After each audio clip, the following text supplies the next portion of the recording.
मध्य प्रदेश में वन्य जीवों के साथ साथ जलीय जीवों का कुनबा भी लगातार बढ़ रहा है और ये अब संभव हुआ है सीएम डॉक्टर मोहन यादव के प्रयासों से। रविवार को सीएम ने श्योपुर के कूनो नदी में 53 घड़ियाल और दुर्लभ प्रजाति के 25 कछुए छोड़े। इस मौके पर सीएम मोहन यादव ने कहा कि उनकी सरकार वन्य जीवों की सुरक्षा संरक्षण को लेकर गंभीर है।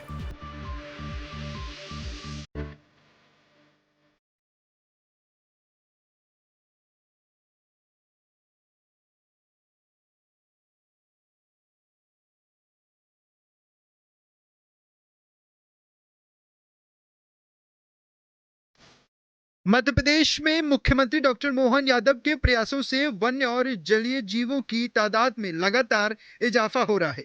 इतना ही नहीं, मोहन सरकार की वन्य जीवों से जुड़ी संरक्षण नीति और बेहतर प्रबंधन की वजह से उन दुर्लभ जीवों को भी पुनर्जीवन दिया जा रहा है जो विलुप्त होने के कगार पर थे।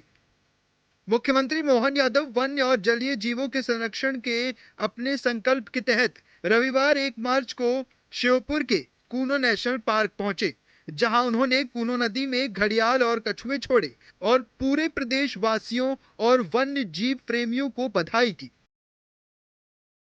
मुख्यमंत्री मोहन यादव ने कूनो नदी में 53 घड़ियाल छोड़े, जिसमें 28 नर 25 मादा घड़ियाल शामिल हैं। कूनो नदी में दुर्लभ प्रजाति के 25 कछुए भी सीएम ने छोड़े। ये कछुए 3 स्ट्राइप्ड रूफ टर्टल प्रजाति के हैं। मध्य प्रदेश वन्य जीवों का एक तरह से स्वर्ग समान है।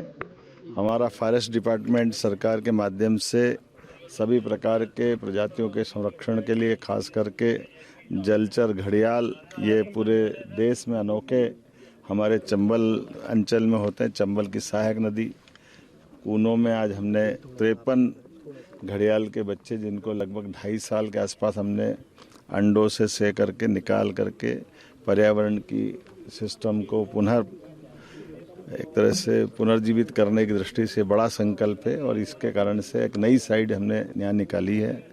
ये पर्यटकों के लिए भी अद्भुत अच्छा अनुभव रहेगा और पर्यावरण के लिए भी उतना ही महत्व का रहेगा।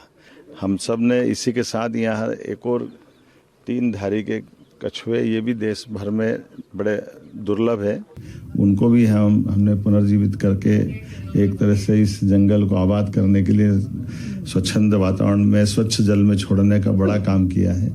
मैं अपनी ओर से मध्य प्रदेश सरकार की ओर से सभी वन्य जीव प्रेमियों को भी ये बधाई देना चाहूँगा। मुख्यमंत्री मोहन यादव ने भी साफ किया है कि उनकी सरकार वन्य और जलीय जीवों की सुरक्षा और उनके संरक्षण को लेकर पूरी तरह गंभीर है।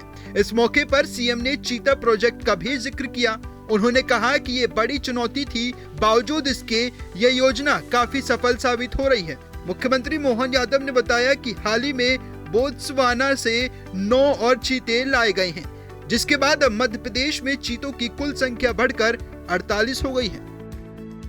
मान के चले कि चीतों का पुनर्स्थापन ये दुनिया की बहुत बड़ी चुनौती थी, लेकिन हमारी आबो हवा, यहाँ के वातावरण में यहाँ के हमारे स्टाफ ने, आसपास के रहवासियों ने ऐसा अपनाया जैसे घर के बच्चे अपनाते। तो 20 से लाए हुए जानवर 12 बचे थे, लेकिन 12 से 38 हुए और कल 9 छोड़े तो सब मिलाकर 48 हो गए। तो मैं बधाई देना चाहूँगा। मध्य प्रदेश में वन्य जीवों की संख्या में लगातार हो रही बढ़ोतरी पर्यावरण और पर्यटन दोनों के लिए बहुत अहम है। मुख्यमंत्री ने खुशी जताते हुए बताया कि मध्य प्रदेश पर्यटन के मामले में लगातार आगे बढ़ रहा है और इस साल राज्य में आने वाले सैलानियों की संख्या में काफी बढ़ोतरी हुई है। सीएम मोहन यादव ने कहा कि उनकी सरकार फॉरेस्ट टूरिज्म को बढ़ावा देने के लिए लगातार काम कर रही है। यशस्वी प्रधानमंत्री के नेतृत्व में जब से पालनपुर कूनो में चीता पुनर्स्थापन का काम प्रारंभ हुआ, उसके बाद एक के बाद एक बहुत सारे प्रकार से हमने सभी जंगल के अंदर उन सारी जीव जातियों को पुनर्जीवित करने का संकल्प लिया है और ये हमारे लिए सौभाग्य की बात है। चंबल का ये पालनपुर कूनो का क्षेत्र सभी प्रकार की प्राकृतिक संपदाओं का अथाह भंडार है। ऐसे में जब यहाँ दूध का उत्पन्न होता है, फल फूल सब्जी और ग्रामीण जन आनंद के साथ रहते हैं, प्राकृतिक वातावरण में सब जीवों का उनके साथ रहना, ये पर्यटन की दृष्टि से भी फॉरेस्ट पर्यटन को बढ़ावा देने का भी बड़ा केंद्र बन रहा है। पूरे देश में सबसे ज्यादा टूरिस्ट कहीं आए, गत वर्ष के 2 वर्ष के रिकॉर्ड देखें तो मध्य प्रदेश में आए। हम इसमें और बढ़ता जाए इसका प्रयास करेंगे। मध्य प्रदेश की मोहन यादव की सरकार हर क्षेत्र में विकास के लिए काम कर रही है, चाहे वो वन्य और जलीय जीवों का ही मामला क्यों न हो। मोहन सरकार के प्रयासों से ही घड़ियाल और कछुए जैसे जलीय जीव जो विलुप्त हो रहे थे, अब उनका कुनबा बढ़ने लगा है। Team news state. आपके मोबाइल पर तुरंत आएगी ब्रेकिंग न्यूज। स्क्रीन पर सबसे पहले दिखेगी बड़ी खबर। देश दुनिया की हर खबर एक जगह। अब आपके मोबाइल पर तुरंत फटाफट इंस्टॉल कीजिए न्यूज नेशन ऐप और रखिए खुद को अपडेट।